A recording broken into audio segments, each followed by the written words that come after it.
IND 24 पर।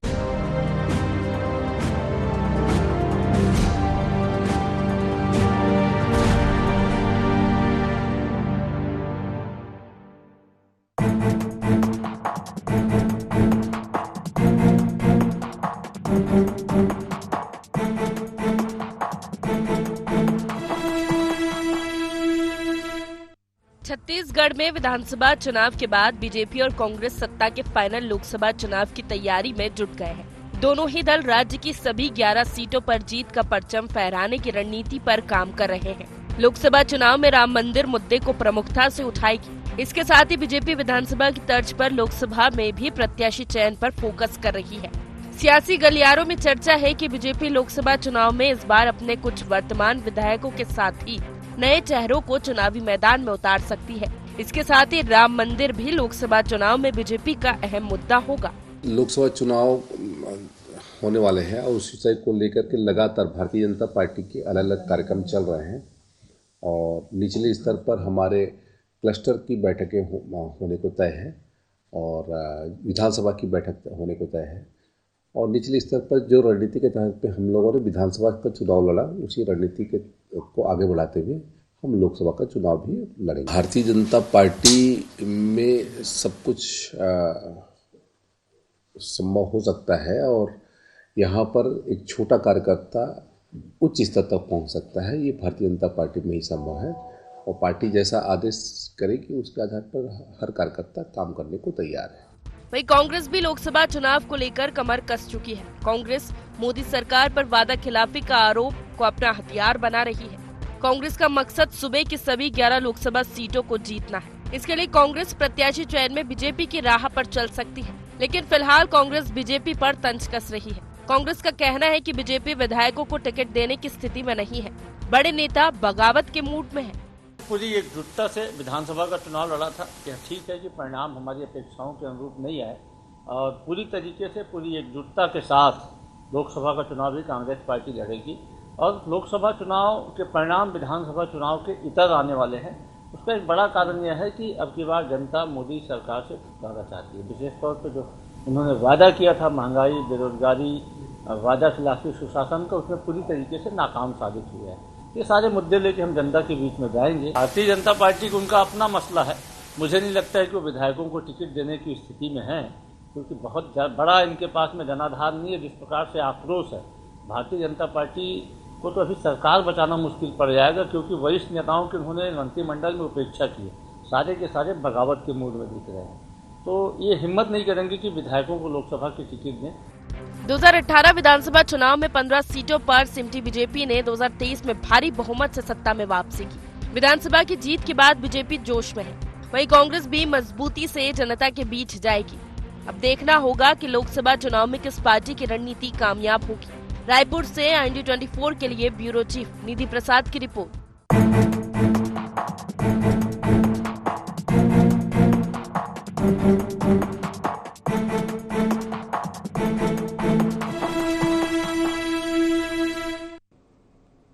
नमस्कार, गुहार छत्तीसगढ़ 24 के रण में आपका स्वागत है। मैं हूं राजेश सक्सेना। आज इसी विषय पर चर्चा करेंगे, बातचीत करेंगे, डिबेट करेंगे, लेकिन एक नज़र गुहार पॉइंट्स पर। लोकसभा चुनाव की तैयारी में कौन किस पर भारी? 11 सीटों पर विजय पताका फहराने में कौन होगा सफल? क्या विधानसभा की तर्ज पर होगा प्रत्याशियों का चयन? वादा खिलाफी का आरोप कांग्रेस का बनेगा मजबूत हथियार? तो ये अहम गुहार पॉइंट्स हैं जिसके इर्द गिर्द हमारी ये चर्चा होगी, बातचीत होगी। छत्तीसगढ़ में विधानसभा के बाद लोकसभा चुनाव की बिसात बिछनी शुरू हो गई है। चुनावी शह और मात के खेल में सत्ताधारी बीजेपी और कांग्रेस अपनी अपनी रणनीति बनाकर जनता को साधने में लग गए हैं। दूसरी तरफ देखा जाए तो अपने अपने दावे हैं, वादे हैं और दोनों, चाहे सत्ताधारी दल भारतीय जनता पार्टी की अगर हम बात करें तो भारतीय जनता पार्टी छत्तीसगढ़ में क्लीन स्वीप की बात कर रही है। 2019 के लोकसभा चुनाव की अगर हम बात करें तो 11 लोकसभा सीटों में 9 सीटें भारतीय जनता पार्टी ने जीती थी और 2 कांग्रेस के हाथ लगी थी। इस बार Bharatiya Janata party clean sweep की बात कर रही है। उसके पीछे की वजह है कि जिस तरह से उसको ऐतिहासिक जीत विधानसभा चुनाव में मिली है, वही दूसरी तरफ कांग्रेस का दावा है कि नहीं, उसका जो परफॉर्मेंस होगा वो विधानसभा से काफ़ी बेहतर होगा। तमाम सारी दलीलें कांग्रेस की हैं, जिसको लेकर वो अपने आप को इस फाइट पे बेहतर बता रहे हैं। आज इसी पे चर्चा करेंगे, बातचीत करेंगे। चर्चा शुरू करें उससे पहले अपने मेहमानों से आपका परिचय करा देते हैं, फिर चर्चा को हम आगे बढ़ाएंगे। 3 मेहमान इस चर्चा में हमारे साथ में जुड़ रहे हैं। हमारे साथ में है निश्चय वाजपेयी जी, प्रदेश प्रवक्ता भारतीय जनता पार्टी। स्वागत है सर आपका। हमारे साथ में है सत्य प्रकाश जी, प्रदेश प्रवक्ता कांग्रेस। सत्य प्रकाश जी आपका स्वागत है। और हमारे साथ में हैं राजनीतिक विश्लेषक वरिष्ठ पत्रकार अजय चंद्राकर साहब। अजय जी स्वागत करूंगा आपका। मैं सीधे सत्य प्रकाश जी आपके पास में आता हूं, क्योंकि अभी विधानसभा के चुनाव संपन्न हुए और जो भरोसा था छत्तीसगढ़ की जनता का वो कांग्रेस के साथ नहीं रहा, और यही कारण रहा कि आज आप सत्ता से बाहर हैं। लेकिन जिस तरह से आप अपना कॉन्फिडेंस दिखा रहे हैं, आत्मविश्वास दिखा रहे हैं कि नहीं, हम बेहतर गेन करेंगे, और भारतीय जनता पार्टी पर जो तमाम सारे आपके सवाल हैं, इस कॉन्फिडेंस, इस आत्मविश्वास की वजह क्या है? क्योंकि अभी ही विधानसभा के चुनाव संपन्न हुए हैं। कौन सी ऐसी एक रणनीति, स्ट्रेटजी कांग्रेस के पास में है या बन गई, जिससे लगता है कि नहीं, हम लोकसभा में बेहतर का परफॉर्मेंस करने वाले हैं? सत्य प्रकाश जी। देखिए राजेश जी, अभी जो चुनाव हुआ, आपने बोला हम विपक्ष में हैं, ठीक है, हमने काम किया, काम करने के बावजूद भी हम विपक्ष में, इसमें कोई गुरेज की बात नहीं है स्वीकार करने में। और हमारा वोट शेयर आप बात करेंगे 0.36% कम हुआ, मतलब कहीं ना कहीं हमारे कामों पे जनता ने मोहर लगाई है। ठीक है, ये भी बात है कि हम कुछ ऐसी बातें हो सकती है जो हम जनता तक कनेक्ट नहीं कर पाए, इसलिए हम सत्ता तक नहीं पहुंच पाए, वो इतना बात है। देखिए आपने से बात की, देखिए हम विपक्ष ना थे, हम अपनी रणनीति तो बना ही रहे हैं, सेक्टर स्तर पे, बूथ स्तर पे, सब जगह बैठ के हो रही है, चर्चाएं चल रही है, रणनीति बन रही है लोकसभा चुनाव के लिए। देखिए एक चीज और बोलूंगा, लोकसभा चुनाव, विधानसभा चुनाव दोनों अलग अलग है। और अब अगर मैं छत्तीसगढ़ की बात करूं तो एकदम इतर हो जाता है, क्योंकि छत्तीसगढ़ में अभी हम सत्ता में थे तो हम अपनी कार्य को लेके गए थे, अपनी योजनाओं लेके गए थे जनता को। अभी हम अगर लोकसभा की बात करें तो केंद्र में हम विपक्ष में। तो देखिए लोकतांत्रिक देश में सबसे सर्वोपरि कौन है? जनता है।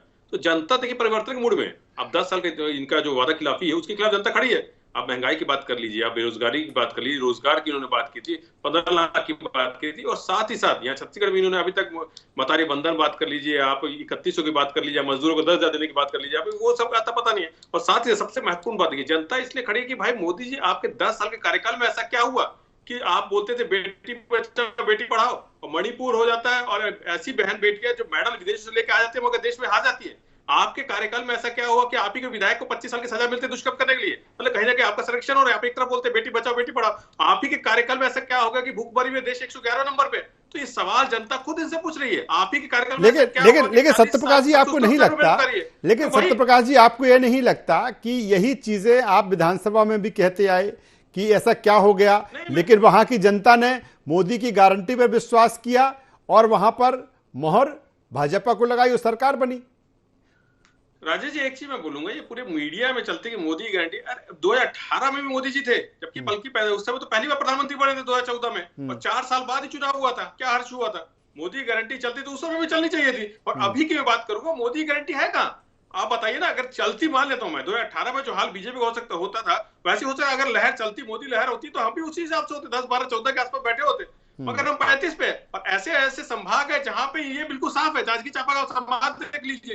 तो वही मैं बोल रहा हूँ, ये कहीं ना कहीं नेगेटिव मार्केटिंग जो हुई है, बीजेपी ने जो प्रोपेगेंडा बनाया था, और उसमें वो माहिर है प्रोपेगेंडा, इससे नेगेटिविटी जो प्रोपेगेंडा बनाने माहिर है, वो प्रोपेगेंडा कहीं ना कहीं चलिए मैं आता हूँ सत्य प्रकाश जी, दोबारा आपके पास में आऊंगा। निश्चय वाजपेयी जी के पास में आ जाता हूँ। निश्चय वाजपेयी जी वो कह रहे हैं कि ठीक है, विधानसभा में जो परिणाम आए तो वो तो ठीक, लेकिन अब हम लोकसभा में बहुत बेहतर करने जा रहे हो। तमाम सारे आरोप भी आपने सुने, चाहे वादा खिलाफी की बात कर रहे हों, या वो कह रहे हैं कि बड़े नेताओं में नाराजगी है क्योंकि जिस तरह से मंत्रिमंडल बना है उसको लेकर, क्या कहेंगे? देखिए, भारतीय जनता पार्टी कार्यकर्ताओं की पार्टी है और गरीब हित की, गरीबों के जीवन में सहूलियत करने के लिए काम करने वाली पार्टी है। जो अंतिम पंक्ति के अंतिम व्यक्ति के जीवन में सुधार लाने के कार्यक्रम माननीय मोदी जी चला रहे हैं, चाहे वो कच्ची छत वालों के मकान हों पूरे देश भर में करोड़ों की संख्या में, चाहे वो जिनके घरों में इतने 70 वर्षों तक जिनके घरों में शौचालय नहीं बने उनके घरों में शौचालय बनाने की बात हो, या उनके परिजनों के इलाज के लिए उनको अपना घर न बेचना पड़े, खेत न बेचना पड़े, ऋण न लेना पड़े, इसलिए आयुष्मान योजना के तहत 5 लाख रुपए तक के इलाज की बात हो, ग्रामीण क्षेत्र के रहने वाले लोगों का और किसानों का जो भला करने का काम, मैं आपको याद दिलाऊं कि जो यूपीए की सरकार में 2014 अंतिम में 13-14 में जिस किसान को, छत्तीसगढ़ किसान को 19,500 रुपए प्रति एकड़ पैसा मिलता था भैया, इस वर्ष 65,100 रुपए मोदी जी दे रहे हैं उसको। तो ये जो एक जीवन में अंतर लाने का काम किया, ये तो हुआ गरीब जीवन की सहूलियत की, और बहुत सारी योजनाएं। इसके साथ साथ हमारे देश में जो हमको बड़ा गर्व है इस बात का कि एक आदिवासी समाज से हमारी जो बहन है वो राष्ट्रपति हैं, देश की मुखिया हैं, हमारे प्रधानमंत्री जी स्वयं ओबीसी वर्ग से आते हैं। ऐसे तमाम सर्वस्पर्शी एक काम करने वाली सरकार हमारी सरकार है।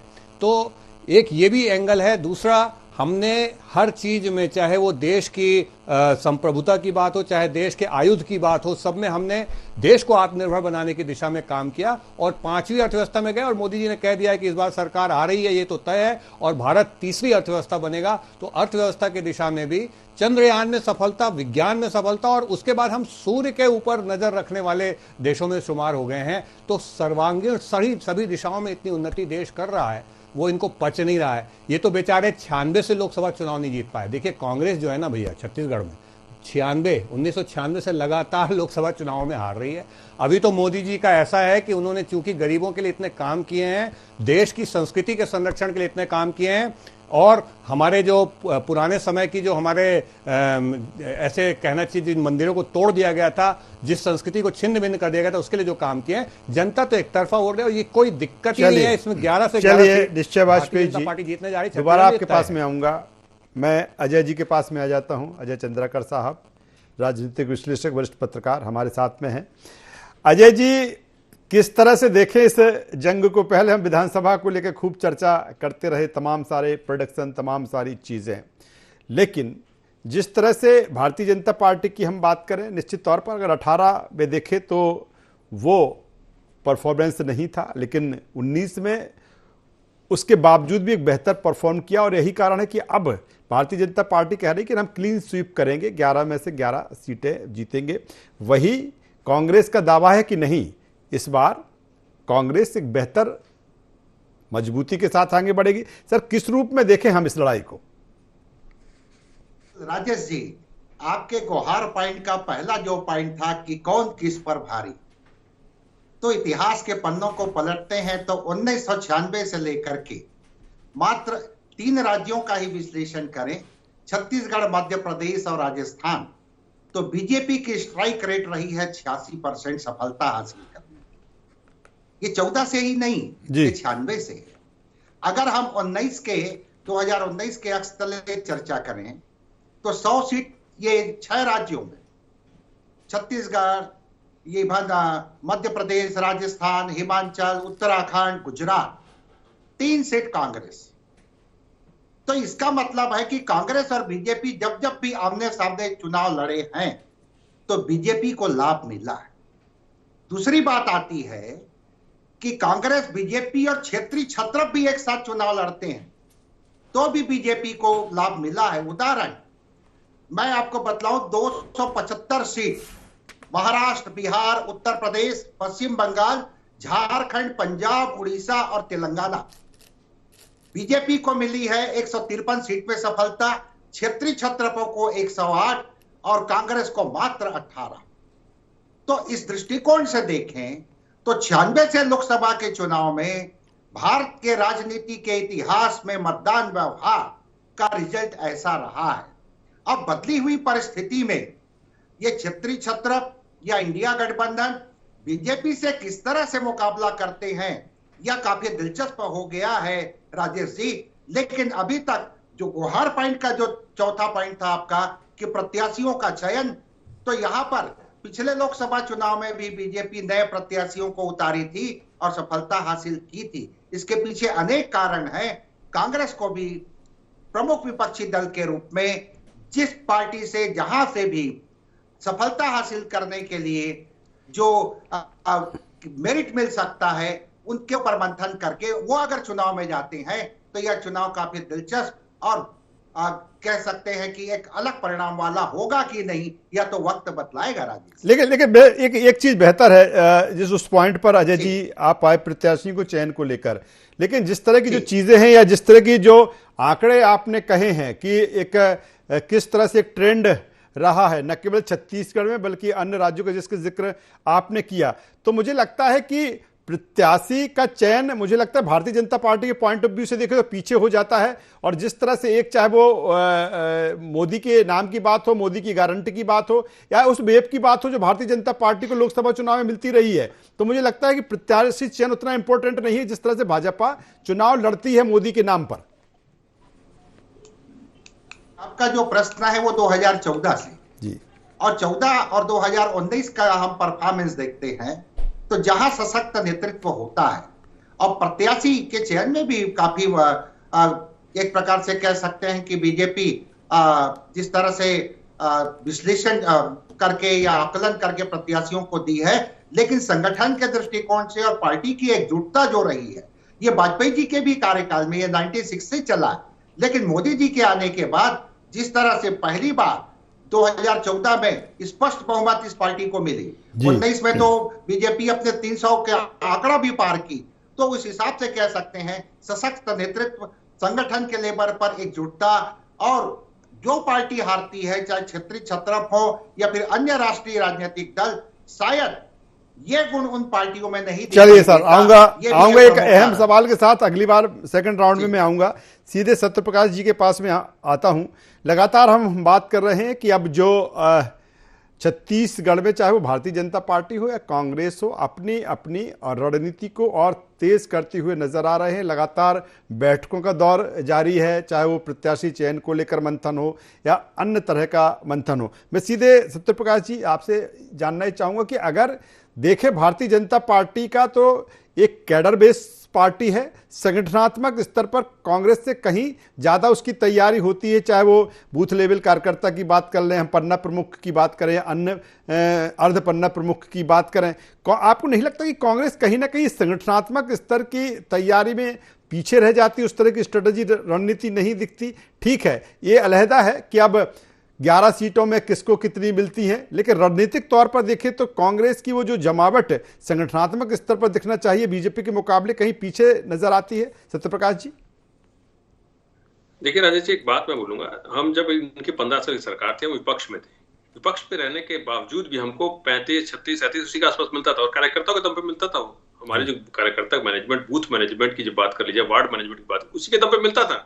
मतलब विपक्ष में रहने के बावजूद भी हम उस वैसी बुरी स्थिति में नहीं जाते थे जो इनकी हुई थी अभी। तो यही मैं बोलना चाहूँ, हमारा जो कार्यकर्ता है वो एकदम एकजुट होकर काम करता है। देखिए एक बात मैं बोलूंगा कि आपको याद होगा 2004 का जब लोकसभा चुनाव, स्वर्गीय अटल बिहारी वाजपेयी जी, उनसे बड़ा नेता बीजेपी ना पहले हुआ, ना आज है, ना मेरे ख्याल से आगे होगा। उनके नेतृत्व 2004 चुनाव लड़ा गया था और वो क्या हुआ तो सबके सामने है। तो देखिए हम कांग्रेस के जो योद्धा है कुछ तौर पर लड़ते हैं, हम देखिए हम हारे जरूर, हताश नहीं है। और सबसे महत्वपूर्ण बात बोलूंगा, रणनीति हर चुनाव की अलग अलग होती है। अभी जैसे मैंने बोला कि विधानसभा चुनाव अभी जो हुआ उसमें हमारी सरकार ने योजना लेके गए थे, काम लेके तमाम चीज लेके गए, मगर लोकसभा के मद्देनजर विपक्ष में, विपक्ष के नाते जो हमारी तैयारी होनी चाहिए वो बहुत मजबूत स्थिति में है। मगर सबसे बड़ी बात, यहाँ लोकतांत्रिक देश के नाते यहाँ सर्वोपरि कौन है? जनता है। जनता इनसे सवाल मांग रही, जनता इनसे जवाब मांग रही, जनता परिवर्तन चाह रही है।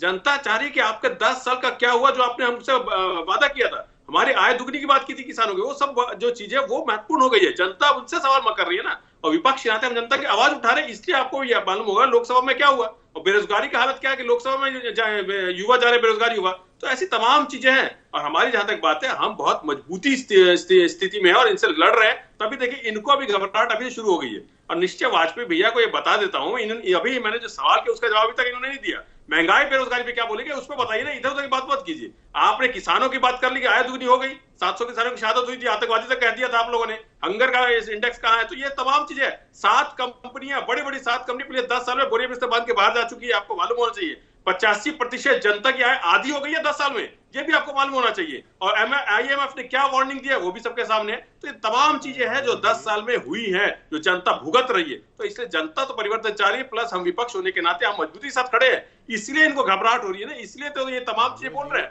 और सबसे महत्वपूर्ण बात, इनके यहाँ 11 लोकसभा सीटों की बात कर रहा हूँ ना, 11 लोकसभा सीटों पे जनता ये पूछ रही है कि हमारे 31 का क्या हुआ, महतारी बंदर का क्या हुआ, सिलेंडर का क्या हुआ। इनको उसका जवाब देना पड़ेगा लोकसभा चुनाव से पहले, नहीं तो यहाँ की 11 सीटें हमारे पास हैं, इनको भी मालूम है। चलिए, बेहतर बात मुझे लगता है सत्य प्रकाश सिंह जी एक बेहतर बात कर रहे हैं, और लोकतंत्र और प्रजातंत्र में विपक्ष की भी एक अहम भूमिका है। और वो जिस तरह से कह रहे हैं कि हम हारे हैं, हताश नहीं हुए हैं, और उसी पॉजिटिविटी के साथ वो आगे बढ़ेंगे। मैं सीधे निश्चय वाजपेयी जी के पास में आ जाता हूँ।